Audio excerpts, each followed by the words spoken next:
ऐकून घ्या, ऐकून घ्या.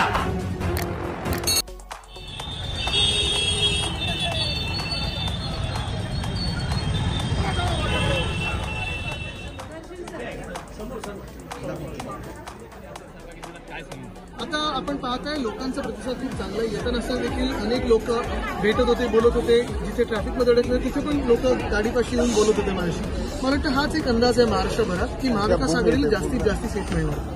ओके, मग पालघरच्या बाबतीत आपण काय सांगणार? पालघरमध्ये तिरंगी लढत होत असताना आपल्याला पाहायला मिळत आहे आणि किती रंगी झाली तरी आपण पाहाल आम्ही देशासाठी लढत आहोत आणि महाविकास आघाडीचे जे उमेदवार आहेत त्यांना मतदान होईल. दादा, जिथून ही सुरुवात केली जाते हा भव्याचा गड बोलला जातो. आता महाराष्ट्र भव्याचा गड आहे.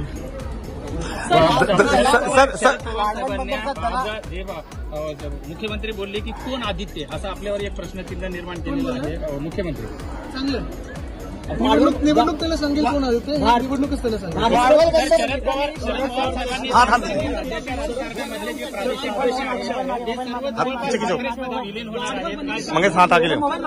जनता पार्टी के कार्यक्रम में प्रकाश निकम ने कहा कि जो वाडवंदर का विरोध कर रहा है वो दलाल. मला वाटतं आपण एक पाहिलं असेल, आम्ही स्थानिक जनतेसोबत उभे आहोत. जनता ही आमच्यासोबत उभी आहे आणि जे काही जनतेचे विषय ते आम्ही उचलून धरणार आहे. वाढवण बंद असेल, नाणार असेल, सगळीकडेच जर जनता त्याच्या विरोधात असेल तर आम्ही विरोधात राहू. जिथे जिथे जनता ज्या प्रकल्पांचं स्वागत करतो आम्ही जनतेसोबत राहणारच. शिवसेना उद्धव बाळासाहेब ठाकरे हा शिवसेना उद्धव बाळासाहेब ठाकरे पक्ष म्हणूनच राहणार आणि आम्ही जसे आहोत तसे राहून देशाच्या हिताचं बोलत पण शिवसेना ठाकरे गट आणि शरद पवार गट हे त्याच विचारसरणीचे आहेत असं सांगेल. उद्धव बाळासाहेब ठाकरे हा पक्ष जसा आहे तसा राहू. दोन्ही पक्ष त्याच विचारसरणीचे आहेत असं. आम्ही देश हिताच्या विचारसरणीचे आहोत आणि ते काम करत राहू.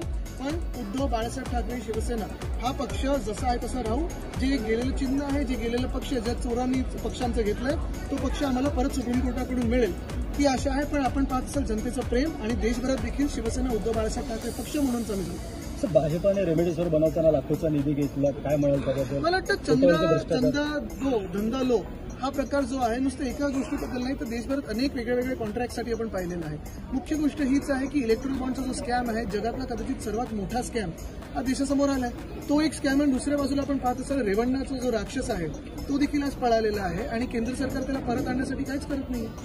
औरंगाबाद आणि उस्मानाबादच्या नामांतरांची जी याचिका होती त्या हायकोर्टाने फेटाळली, त्याबाबत मला वाटतं मुख्य गोष्ट हीच आहे. आमच्या मंत्रिमंडळाच्या निर्णयामध्ये औरंगाबादचं नाव छत्रपती संभाजीनगर झालेलं, उस्मानाबादचं नाव धाराशिव झालेलं. पण हे सगळं होत असताना कुठेही दंगली घडल्या नाहीत. सगळ्यांना आम्ही सोबत घेऊन केलं.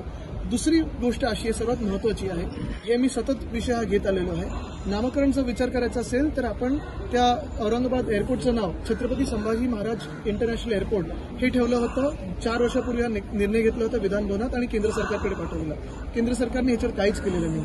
नवी मुंबई विमानतळाचं नाव श्री दिबा पाटील आंतरराष्ट्रीय एअरपोर्ट हे दिलं होतं पण ते अजून मान्य केलं नाही केंद्र सरकारने. पण अयोध्येमध्ये नाव बदललेलं आहे, गोव्यामध्ये नाव बदललेलं आहे. म्हणजे हा महाराष्ट्राला असं का ही वागणूक मिळत आहे केंद्र सरकारकडून किंवा भाजपाकडून हा प्रश्न आहेच. आदित्य साहेब, 3 टप्प्यामधलं आता इलेक्शन संपलेलं, मतदान संपलेलं आहे. परंतु आता जे 4थ्या टप्प्या 5व्या टप्प्यामधलं जे मतदान आहे त्यामध्ये प्रत्येक ठिकाणी अमित शहा आणि नरेंद्र मोदी हे प्रचार घेत असताना आपल्याला दिसतात. आज 13 तारखेला कदाचित अमित शहा आणि पंतप्रधान मोदींची सभा लागण्याची शक्यता आहे. काय याचं संकेत काय? आपण महाराष्ट्राची जनता म्हणून हा विचार करायला पाहिजे की गेल्या 5 वर्षात हे मोठे नेते कुठे होते, आपल्या राज्यात का नाही आले. कोविडच्या काळात जेव्हा इथे महाविकास आघाडीचं सरकार होतं, आपण पाहिलं असेल हॉस्पिटल बांधण्यापासून ऑक्सिजन प्रोव्हाइड करण्यापर्यंत जेव्हा कोविडचं काम आपलं चालू होतं किंवा टोकतेसारखं वादळ येऊन गेलं तेव्हा हे भाजपचे मोठे नेते देशात जे मंत्रिपदांवर वेगळ्या गुजरातला गेले तिथे 1,500 कोटीचं त्यांनी फंड दिला.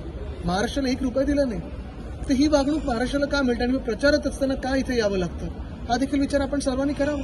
पण आता मोदीजींच्या ज्या सभा वाढल्या जात आहेत त्यामुळे त्यामधले काय संकेत वाटतात? कारण उद्धव बाळासाहेब ठाकरे ही व्यक्ती त्यांच्यासोबत नाहीये म्हणून त्यांना दुप्पट तिप्पट सभा घ्यायला लागतात. तरी देखील महाराष्ट्र शिवसेना उद्धव बाळासाहेब ठाकरे या पक्षासोबत राहील. सर, कालच्या मतदानामध्ये एकनाथ शिंदे यांनी सांगितलेलं आहे की ठाकरे गटाची शिवसेना ही काँग्रेसमध्ये पक्ष चोरांनी आणि बाप चोरांनी पवारसाहेब काय बोललेत, उद्धवसाहेब काय बोलले त्याच्यावर बोलण्याचे त्यांना काही अधिकार नाहीये.